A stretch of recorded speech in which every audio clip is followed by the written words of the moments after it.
Chapter 5 Lesson 5 The rich invent money often in the real world. It's not the smart who get ahead, but the bold. Last night, I took a break from writing and watched a TV program on the history of a young man named Alexander Graham Bell. Bell had just patented his telephone and was shaving growing pains because the demand for his new invention was so strong.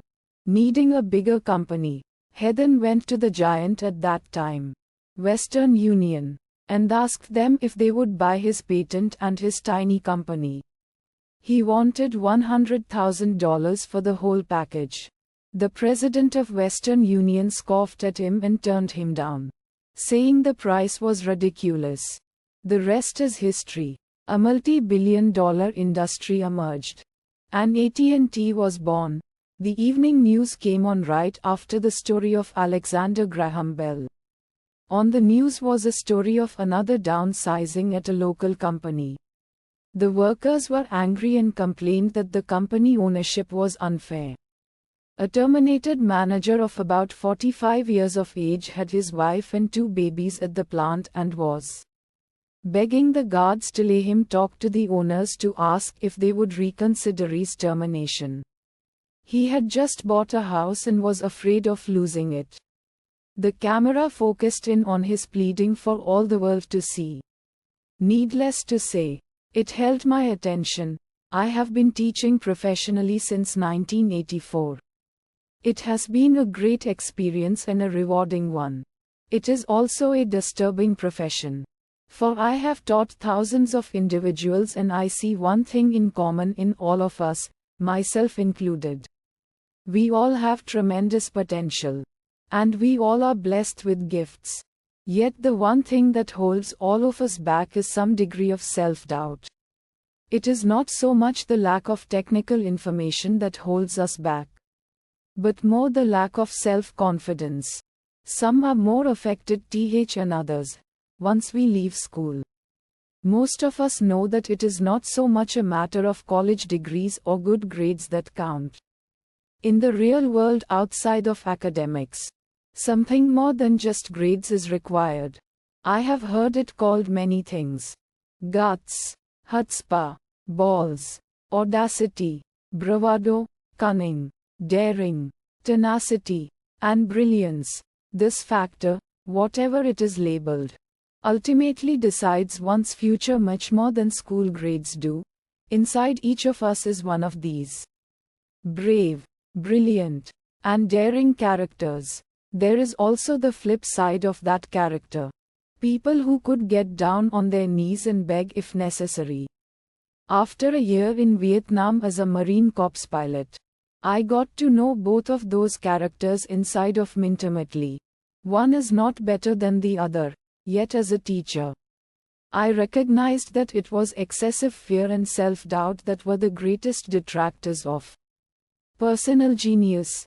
It broke my heart to see students know the answers, yet lack the courage to act on the answer. Often in the real world, it's not the smart who get ahead, but the bold. In my personal experience, your financial genius requires both technical knowledge as well as courage. If fear is too strong, the genius is suppressed. In my classes, I strongly urge students to learn to take risks, to be bold, and to let their genius convert that fear into power and brilliance. It works for some and just terrifies others. I have come to realize that for most people, when it comes to the subject of money, they would rather play it safe. I have had to field questions such as, why take risks? Why should I bother developing my financial IQ? Why should I become financially literate? And I answer, just to have more options. There are huge changes up ahead. In the coming years, there will be more people just like the young inventor Alexander Graham Bell. There will be 100 people like Bill Gates and hugely successful companies like Microsoft created every year, all over the world. And there also will be many more bankruptcies, layoffs, and downsizings. So why bother developing your financial IQ? No one can answer that but you. Yet I can tell you why I myself do it. I do it because it is the most exciting time to be alive. I'd rather be welcoming change than dreading change. I'd rather be excited about making millions than worrying about not getting a raise. This period we are in now is a most exciting time. Unprecedented in our world's history, generations from now. People will look back at this period of time and remark at what an exciting era it must have been. It was the death of the old and birth of the new. It was full of turmoil. And it was exciting, so why bother developing your financial IQ? Because if you do, you will prosper greatly. And if you don't, this period of time will be a frightening one. It will be a time of watching some people move boldly forward while others culling to worn-out life. Preservers, land was wealth 300 years ago. So the person who owned the land owned the wealth. Later, wealth was in factories and production. And America rose to dominance. The industrialist owned the wealth. Today, wealth is in information. And the person who has the most timely information owns the wealth. The problem is that information flies around the world at the speed of light. The new wealth cannot be contained by boundaries and borders as land and factories were. The changes will be faster and more dramatic. There will be a dramatic increase in the number of new multimillionaires. There also will be those who are left behind.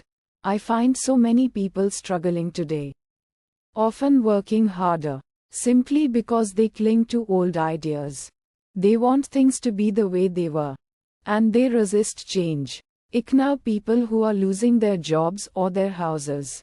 And they blame technology or the economy or their boss.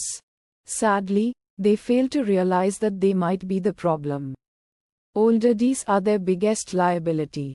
It is a liability simply because they fail to realize that while that idea or way of doing something was an asset yesterday, yesterday is gone. One afternoon I was teaching how to invest using a board game I had invented. Cash flow. As a teaching tool. A friend had brought someone along to attend the class. This friend of a friend was recently divorced, had been badly burned in the divorce settlement, and was now searching for some answers. Her friend thought the class might help. The game was designed to help people learn how money works. In playing the game, they learn about the interaction of the income statement with the balance sheet.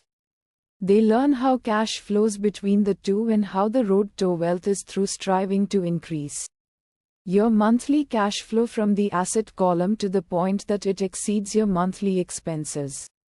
Once you accomplish this, you are able to get out of the rat race and out onto the fast track. You can play cash flow classic on the web at www.richdad.com and learn how money works. As I have said, some people hate the game. Some love it, and others miss the point. This woman missed a valuable opportunity to learn something. In the opening round, she drew a doodad card with the boat on it. At first she was happy. Oh, I've got a boat. Then, as her friend tried to explain how the numbers worked on her income statement and balance sheet, she got frustrated because she had never liked math. The rest of her table waited while her friend continued explaining the relationship between the income statement, balance sheet, and monthly cash flow. Suddenly, when she realized how the numbers worked, it dawned on her that her boat was eating her alive. Later on in the game, she was also downsized and had a child. It was a horrible game for her. After the class, her friend came by and told me that she was upset.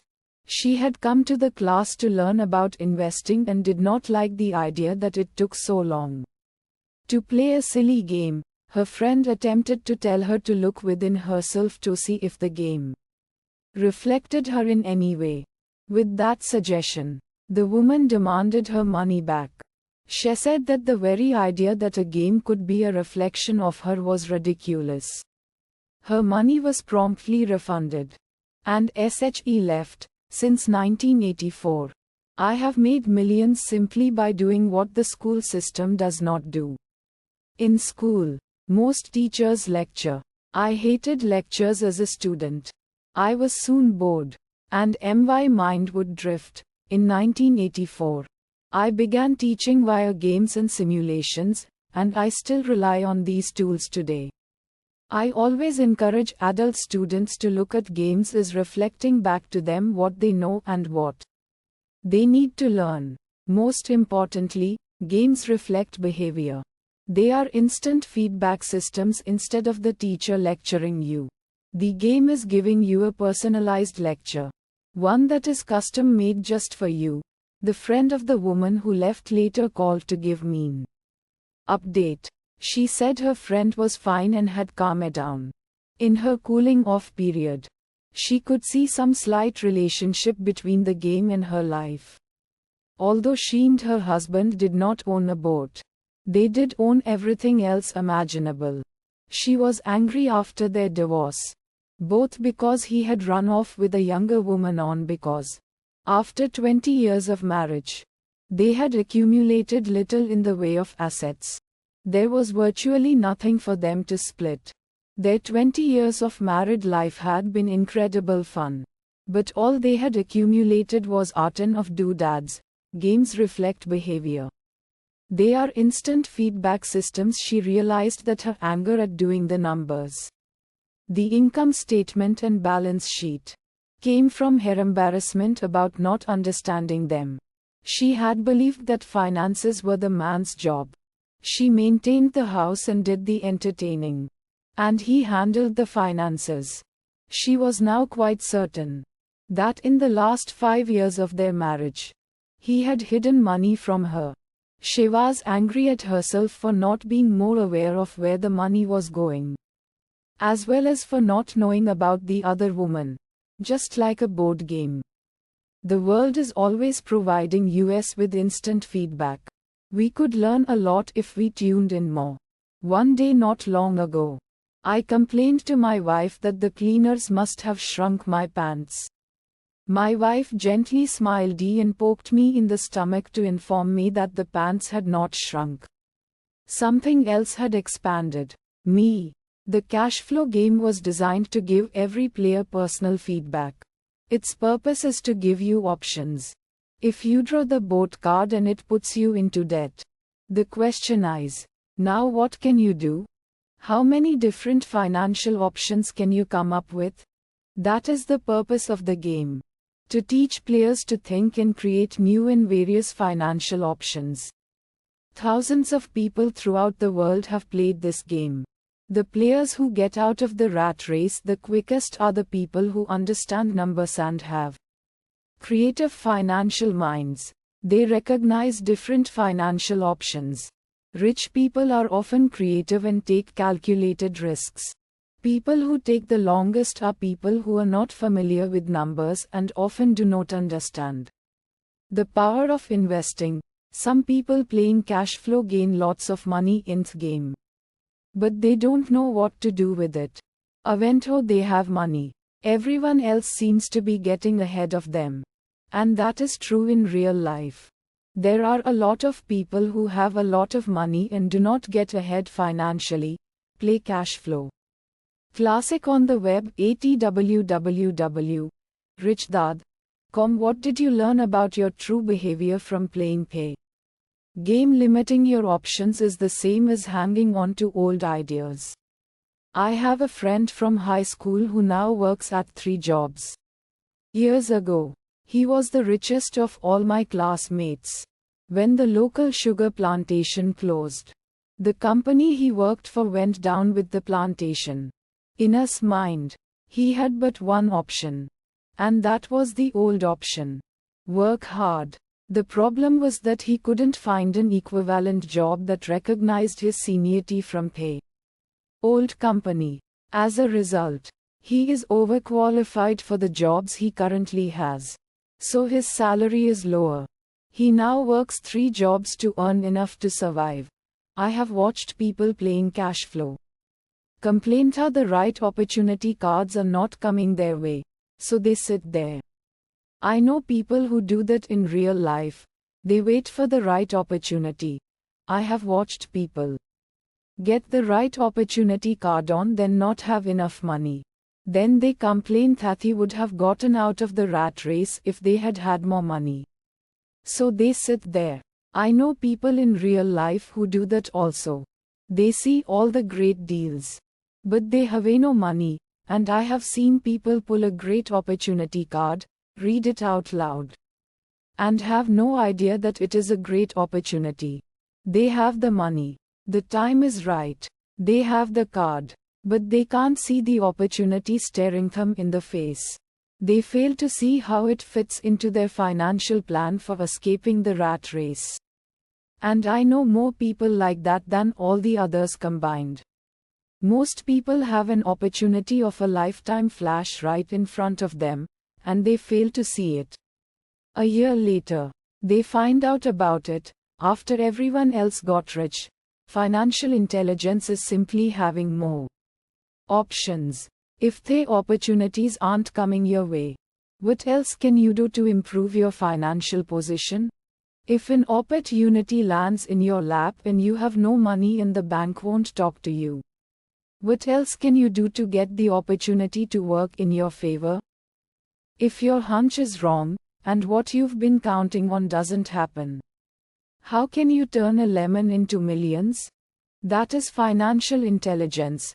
It is not so much what happens, but how many different financial solutions you can think of to turn a lemon into millions. It is how creative you are in solving financial problems. Most people only know one solution: work hard, save, and borrow. So why would you want to increase your financial intelligence? Because you want to be the kind of person who creates your own luck. You take whatever happens and make it better. Few people realize that luck is created, just as money is. And if you want to be luckier and create money instead of working hard, then your financial intelligence is important. If you are the kind of person who is waiting for the right thing to happen, you might wait for a long time. It's like waiting for all the traffic lights to be green for 5 miles before you'll start your trip. As young boys, Mike and I were constantly told by my rich dad that money is not real. Rich Dad occasionally reminded us of how close we came to the secret of money on that first day we got together and began making money out of plaster of Paris. The poor and middle class work for money, he would say. The rich make money. The more real you think money is, the harder you will work for it. If you can grasp the idea that money is not real, you will grow richer faster. What is it? Was a question Mike and I often came back with. What is money if it is not real? What we agree it is, was all Rich Dad would say. The single most powerful asset we all have is our mind. If it is trained well, it can create enormous wealth seemingly instantaneously. An untrained mind can also create extreme poverty that can crush a family for generations. In the information age, money is increasing exponentially. A few individuals are getting ridiculously rich from nothing. Just ideas and agreements. If you ask many people who trade stocks or other investments for a living, they see it done all the time. Often, millions can be made instantaneously from nothing. And by nothing, I mean no money was exchanged. It is done via agreement. A hand signal in a trading pit. A blip on a trader's screen in Lisbon from a trader's screen in Toronto and back to Lisbon. A call to my broker to buy and a moment later to sell. Money did not change hands. Agreements did. The single most powerful asset we all have is our mind. If it is trained well, it can create enormous wealth. So why develop your financial genius? Only you can answer that. I can tell you why I have been developing this area of my intelligence. I do it because I want to make money fast, not because I need to, but because I want to. It is a fascinating learning process. I develop my financial IQ because I want to participate in the fastest game and biggest game in pay world.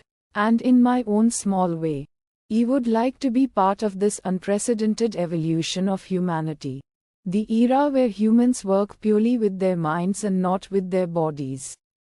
Besides, it is where the action is. It is what is happening. It's hip. It's scary. And it's fun. That is why I invest in my financial intelligence, developing the most powerful asset I have. I want to be with people moving boldly forward. I do not want to be with those left behind. I will give you a simple example of creating money. In the early 1990s, the economy of Phoenix, Arizona, was horrible. I was watching a TV show when a financial planner came on and began forecasting doom and gloom. His advice was to save money. Put $100 away every month, he said. In 40 years you will be a multimillionaire. Well, putting money away every month is a sound idea. It is one option. The option most people subscribe to. The problem is this. It blinds the person to what is really going on. It causes them to miss major opportunities for much more significant growth of their money. The world is passing them by. As I said, the economy was terrible at that time. For investors, this is the perfect market condition. A chunk of my money was in the stock market and in apartment houses. I was short of cash. Because people were giving properties away. I was buying. I was not saving money. I was investing. Kim and I had more than $1 million in cash working in a market that was rising fast. It was the best opportunity to invest. The economy was terrible. I just could not pass up these small deals. Houses that were once $100,000 were now $75,000. But instead of shopping with local real estate agents, I began shopping at the bankruptcy attorney's office or the courthouse steps. In these shopping places, a $75,000 house could sometimes be bought for $20,000 or less. For $2,000, which was loaned to me from a friend for 90 days for $200. I gave an attorney a cashier's check as a down payment. While the acquisition was being processed, I ran an ad advertising a $75,000 house for only $60,000 and no money down. The phone rang hard and heavy. Prospective buyers were screamed, and once the property was legally mine, all the prospective buyers were allowed to look at the house. It was a feeding frenzy. The house sold in a few minutes. I asked for a $2,500 processing fee, which they gladly handed over. And the escrow and title company took over from there. I returned the $2,000 to my friend with an additional $200. He was happy. The home buyer was happy. The attorney was happy. And I was happy. I had sold a house for $60,000 that cost me $20,000. The $40,000 was created from money in my asset column in the form of a promissory note from the buyer. Total working time: 5 hours. So now that you are on your way to becoming more financially literate and skilled at reading numbers, I will show you why this is an example of money being invented during this depressed market. Kim and I were able to do 6 of these simple transactions in our spare time. While the bulk of our money was in larger properties in the stock market, we were able to create more than $190,000 in assets. Notes at 10% interest. In those 6, buy, create, and sell transactions, that comes to approximately $19,000 a year income. Much of it sheltered through our private corporation. Much of that $19,000 a year goes to pay for our company cars, gas, trips, insurance, dinners with clients, and other things. By the time the government gets a chance to tax that income, It's been spent on legally allowed pre-tax expenses. This was a simple example of how money is invented, created, and protected using financial intelligence. Ask yourself, how long would it take to save $190,000? Would the bank pay you 10% interest on your money? And the promissory note is good for 30 years. I hope they never pay me the $190,000. I have to pay a tax if they pay me the principal. And besides, $19,000 paid over 30 years is a little over $500,000 in income. I have people ask what happens if the person doesn't pay. That does happen. And it's good news. That $60,000 home could be taken back and resold for $70,000. And another $2,500 collected as a loan processing fee. It would still be a zero-down transaction in the mind of the new buyer. And the process would go on. The first time I sold the house, I paid back the $2,000. So technically, I have no money in the transaction. My return on investment, ROI, is infinity. It's an example of no money making a lot of money in the second transaction. When resold, I would have put $2,000 in my pocket and re-extended the loan to 30 years. What would my ROI be if I got paid money to make money? I do not know, but it sure beats saving $100 a month. Which actually starts out as $150 because it's after-tax income for 40 years earning low interest. And again, you are taxed on the interest that is not too intelligent. It may be safe, but it's not smart. A few years later, as the Phoenix real estate market strengthened, those houses we sold for $60,000 became worth $110,000. Foreclosure opportunities were still available, but became rare. It cost a valuable asset, my time, to go out looking for them. Thousands of buyers were looking for the few available deals. The market had changed. It was time to move on and look for other opportunities to put in the asset column. You can't do that here. That is against the law. You're lying. I hear those comments much more often. Can you show me how to do that? The math is simple. You do not need algebra or calculus. And the escrow company handles the legal transaction and the servicing of the payments. I have no roofs to fix or toilets to unplug because the owners do that. It's their house. Occasionally someone does not pay. And that is wonderful because there are late fees. Or they move out and the property is sold again. The court system handles that, and it may not work in your area. The market conditions may be different. But the example illustrates how a simple financial process can create hundreds of thousands of dollars with little money and low risk. It is an example of money being only an agreement. Anyone with a high school education can do it, yet most people won't. Most people listen to the standard advice of work hard and save money for about 30 hours of work. Approximately $190,000 was created in the asset column. And no taxes were paid. Which one sounds harder to you? 1. Work hard. Pay 50% in taxes. Save what is left. Your savings then earn 5%. Which is also taxed. Oregon 2. Take the time to develop your financial intelligence. Harness the power of your brain in the asset column. If you use option number 1, be sure to factor in how much time it takes you to save $190,000. Time is one of your greatest assets. Now you may understand why I silently shake my head when I hear parents say, "My child is doing well in school on receiving a good education." It may be good, but is it adequate? I know the above investment strategy is a small one. It is used to illustrate how small can grow into big. Again, My success reflects the importance of a strong financial foundation, which starts with a strong financial education.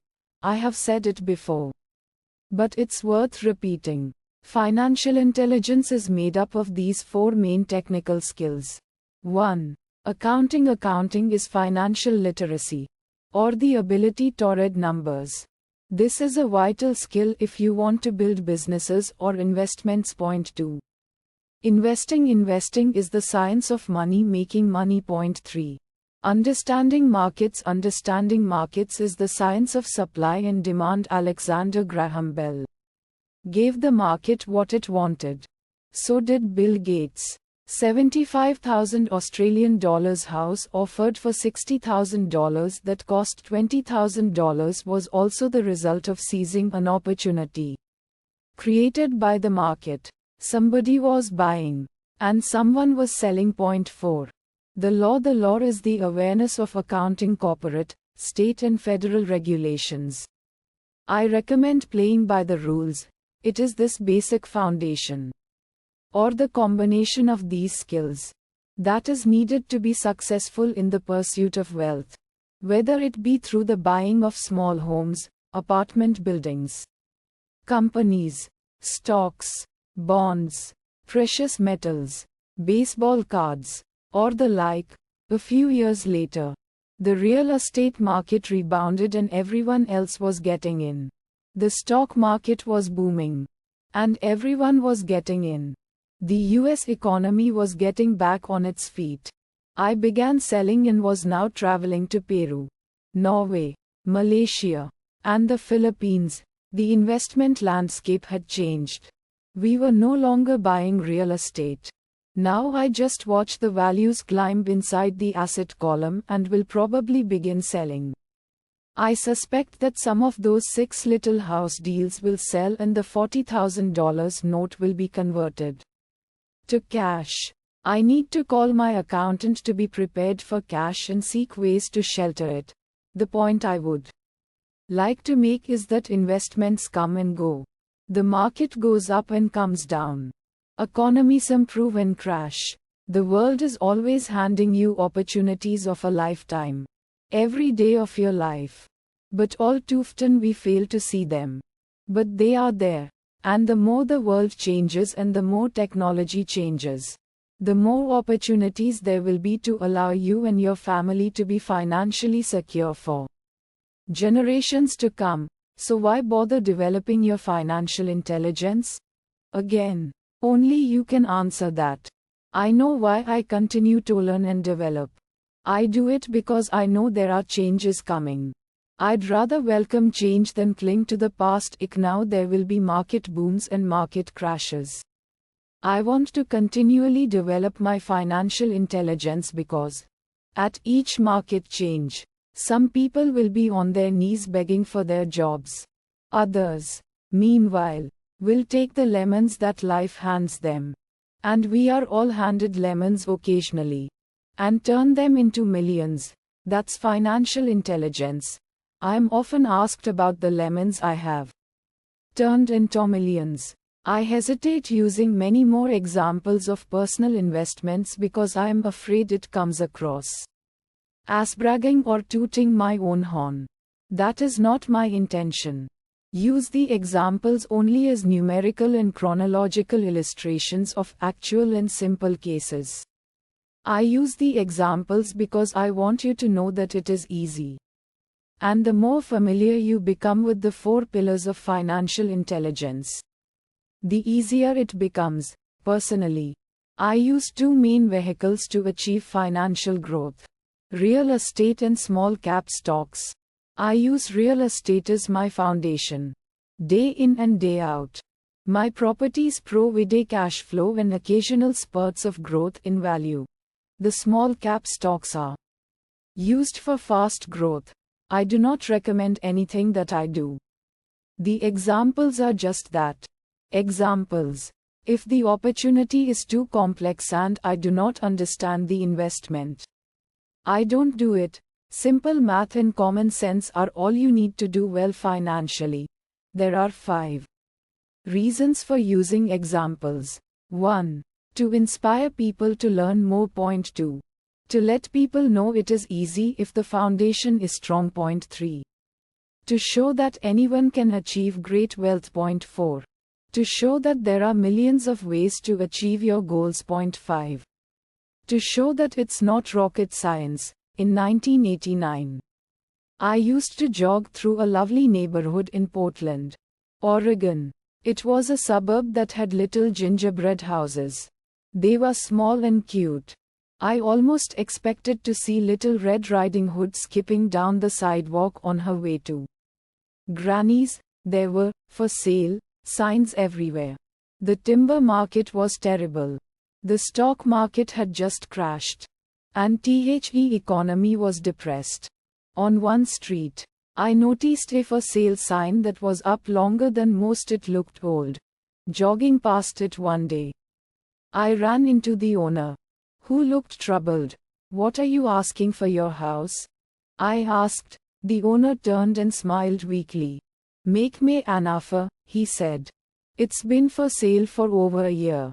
Nobody even comes by anymore to look at it." "I'll look," I said. And I bought the house a half hour later for $20,000 less than his asking price. It was a cute little 2-bedroom home, with gingerbread trim on all the windows. It was light blue with gray accents and had been built in 1930. Inside there was a beautiful rock fireplace, as well as 2 tiny bedrooms. It was a perfect rental house. I gave the owner $5,000 down for a $45,000 house that was really worth $65,000. Except that no one wanted to buy it. The owner moved out in a week, happy to be free, and my first tenant moved in, a local college professor. After the mortgage, expenses, and management fees were paid, I put a little less than $40 in my pocket at the end of each month. Hardly exciting. A year later, the depressed Oregon real estate market had begun to pick up. California investors, flush with money from their still booming real estate market, were moving north and buying up Oregon and Washington. I sold that little house for $95,000 to a young couple from California who thought it was a bargain. My capital gains of approximately $40,000 were placed into a 1031 tax-deferred exchange. And I went shopping for a place to put me money. In about a month, I found a 12-unit apartment house right next to the Intel plant in Beaverton, Oregon. The owners lived in Germany, had no idea what the place was worth, and again, just wanted to get out of it. I offered $275,000 for a $450,000 building. They agreed to $300,000. I bought it and held it for 2 years, utilizing the same 1031 exchange process. We sold the building for $495,000 and bought a 30-unit apartment building in Phoenix, Arizona. We had moved to Phoenix by then to get out of the rain, and needed to sell anyway. Like the former Oregon market, the real estate market in Phoenix was depressed. The price of the 30-unit apartment building in Phoenix was $875,000. With $225,000 down. The cash flow from the 30 units was a little over $5,000 a month. The problem with secure investments is that they are often sanitized. That is, made so safe that the gains are less. The Arizona market began moving up and a few years later, a Colorado investor offered us $1.2 million for the property. The point of this example is how a small amount can grow into a large amount. Again, it is a matter of understanding financial statements, investment strategies, a sense of the market, and the laws. If people are not versed in these subjects, then obviously they must follow standard dogma, which is to play it safe, diversify, and only invest in secure investments. The problem with secure investments is that they are often sanitized. That is, made so safe that the gains are less. Most large brokerage houses will not touch speculative transactions in order to protect themselves and their clients. And that is a wise policy. The really hot deals are not offered to people who are novices. Often, the best deals that make the rich even richer are reserved for those who understand the game. It is technically illegal to offer speculative deals to someone who is considered not sophisticated. But of course it happens. The more sophisticated I get, the more opportunities come my way. Another case for developing your financial intelligence over a lifetime is simply that more opportunities are represented to you. And the greater your financial intelligence, the easier it is to tell whether a deal is good. It's your intelligence that can spot a bad deal or make a bad deal good. The more I learn, and there is a lot to learn, the more money I make simply because I gain experience and wisdom as the years go on. I have friends who are playing it safe, working hard at their profession, and failing to gain financial wisdom, which does take time to develop. My overall philosophy is to plant seeds inside my asset column. That is my formula. I start small and plant seeds. Some grow, some don't. Inside our real estate corporation, we have property worth several $1 million. It is our own REIT, or real estate investment trust. The point I'm making is that most of those millions started out as little $5,000 to $10,000 investments. All of those down payments were fortunate to catch a fast rising market and increase tax-free. We traded in and out several times over a number of years. We also own a stock portfolio, surrounded by a corporation that Kim and I call a personal mutual fund. We have friends who deal specifically with investors like US who have extra money each month to invest. We buy high-risk, speculative private companies that are just about to go public on a stock exchange in the United States or Canada. An example of how fast gains can be made are 100,000 shares purchased for 25 cents each before the company goes public. 6 months later, the company is listed, and the 100,000 shares now are worth $2 each. If the company is well managed, the price keeps going up, and the stock might go to $20 or more per share. There are years when our $25,000 has gone to $1 million in less than a year. It is not gambling if you know what you are doing. It is gambling if you're just throwing money into a deal and praying. The idea in anything is to use your technical knowledge, wisdom, and love of the game to cut the odds down, to lower the risk. Of course, there is always risk. It is financial intelligence that improves the odds. Thus, what is risky for one person is less risky to someone else. That is the primary reason I constantly encourage people to invest more in their financial education than in stocks, real estate, or other markets. The smarter you are, the better chance you have of beating the odds.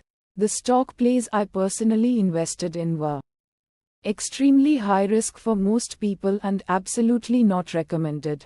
I have been playing that game since 1979 and have paid more than my share in dues.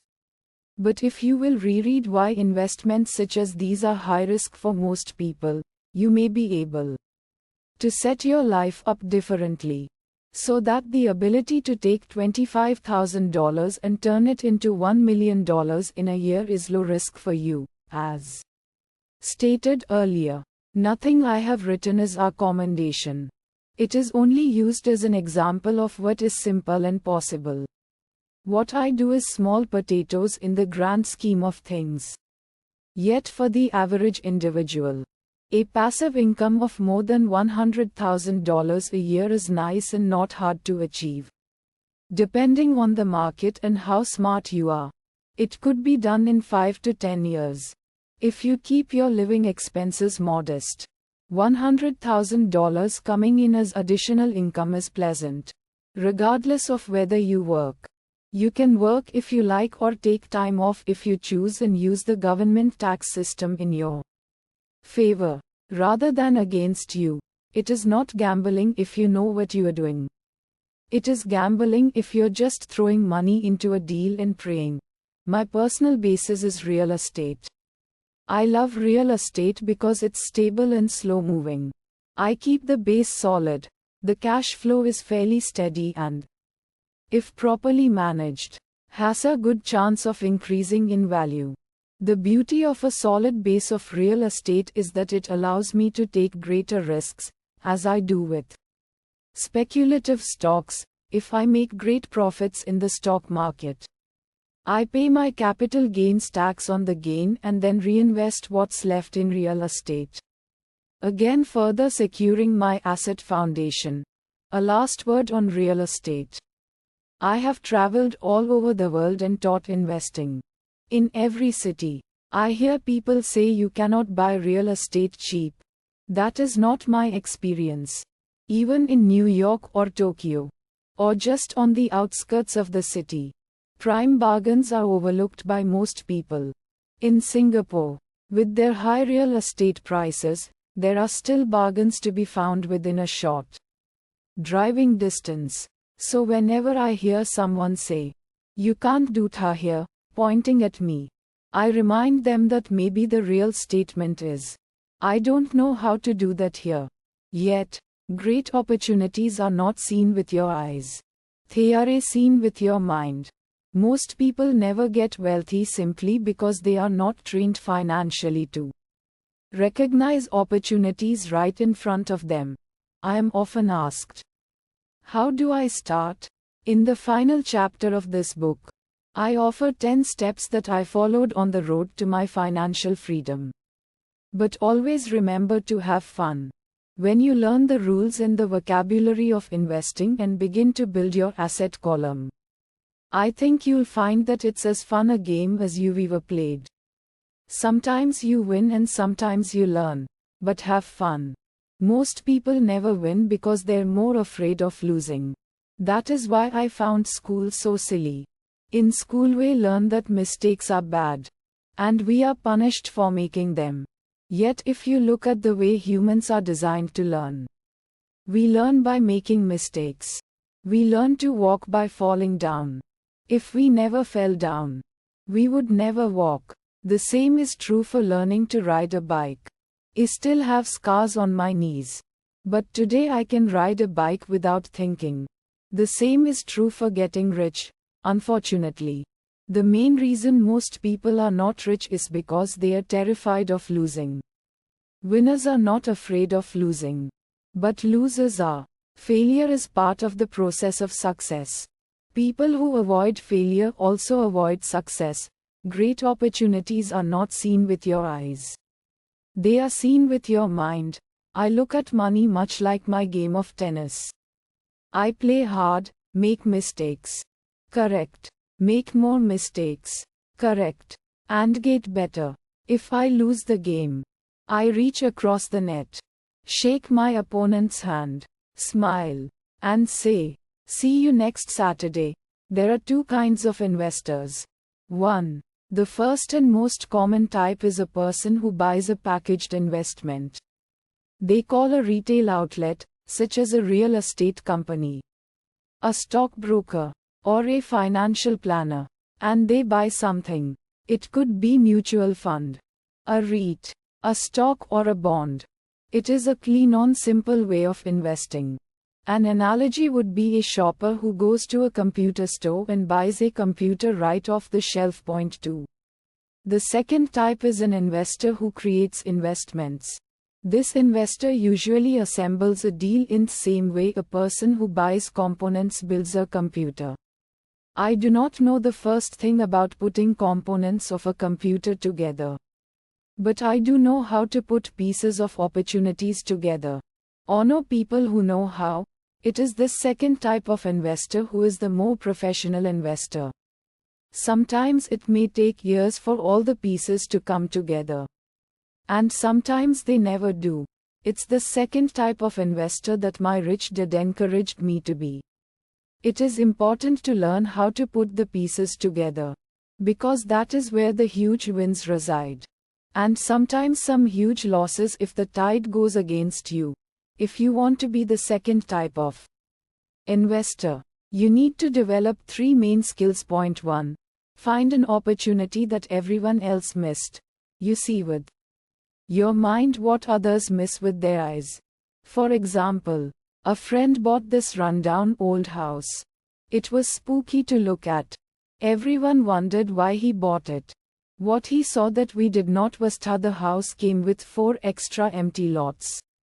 He discovered that after going to the title company, after buying the house, he tore the house down and sold the 5 lots to a builder for 3 times what he paid for the entire package. He made $75,000 for 2 months of work. It's not a lot of money, but it sure beats minimum wage. And it's not technically difficult. Point 2. Raise money. The average person only goes to the bank. The second type of investor needs to know how to raise capital. And there are many ways that don't require a bank. To get started, I learned how to buy houses without a bank. It was the learned skill of raising money, more than the houses themselves. That was priceless. All too often I hear people say, "The bank won't lend me money," or, "I don't have the money to buy it." If you want to be a type 2 investor, you need to learn how to do that, which stops most people. In other words, a majority of people let their lack of money stop them from making a deal. If you can avoid that obstacle, you will be millions ahead of those who didn't learn those skills. There have been many times I have bought a house, a stock, or an apartment building without a penny in the bank. I once bought an apartment house for $1.2 million. I did what is called tying it up with a written contract between seller and buyer. I then raised the $100,000 deposit, which bought me 90 days to raise the rest of the money. Why did I do it? Simply because I knew it was worth $2 million. I never raised the money. Instead, the person who put up the $100,000 gave me $50,000 for finding the deal. Took over my position. And I walked away. Total working time: 3 days. Again, it's what you know more than what you buy. Investing is not buying. It's more a case of knowing. Point 3. Organize smart people. Intelligent people are those who work with or hire a person who is more intelligent than they are.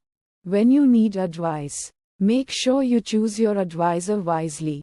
There is a lot to learn, but the rewards can be astronomical. If you do not want to learn those skills, then being a type 1 investor is highly recommended. It is what you know that is your greatest wealth. It is what you do not know that is your greatest risk. There is always risk.